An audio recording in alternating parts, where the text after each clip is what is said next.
Mukhtaar Cali waxa uu noqonayaa ciyaaryahankii ugu horreeyay ee Soomaaliya oo safan doona ciyaaraha koobka kubadda cagta adduunka kadib markii uu si rasmi ah ugu guuleystay dhalashada dalka Sacuudi Arabiya isla markaana loogu yeedhay in uu qayb ka noqdo ciyaartooyga xulka kubadda cagta dalka Sacuudiga. Ciyaaryahankan 19 jirka ah ee Soomaaliga ah ayaa waxa uu hadda soo gabagabeeyay heshiis joogto ah oo uu kaga soo wareegay kooxda kubadda cagta Chelsea ee ka ciyaarta waddanka Ingiriiska isagoo u soo wareegay kooxda Faydsi ee ka tirsan kooxaha kubadda cagta dalka Holland waxaana la shaaciyay ku biiristiisa xulka kubadda cagta Sacuudiga salaasadii shalay. Mukhtaar Cali waxa uu ku dhashay magaalada barakaysan ee Makka Mukarrama oo muddo uu ku noolaa ka hor inta aanu u wareegin waddanka Ingiriiska waxaana dhalay laba waalid oo Soomaaliya. Mukhtaar Cali waxa uu ka soo ciyaaray kooxda kubadda cagta ee Chelsea waxaana uu waddanka Ingiriiska uga qayb galay koobka kubadda cagta adduunka ee ciyaartooyga da'doodu ka yar tahay 16 jirka iyo 17 jirka.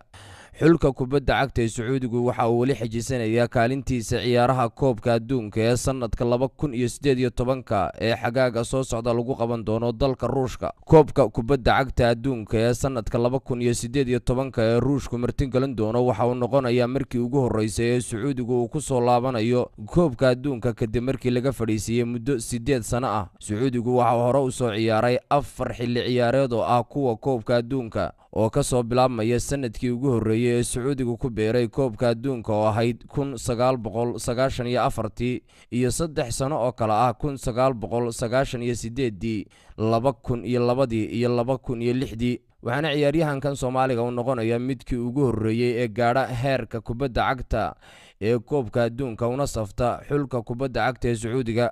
Nuuridiin Culujoog, Sab TV, Hargeysa.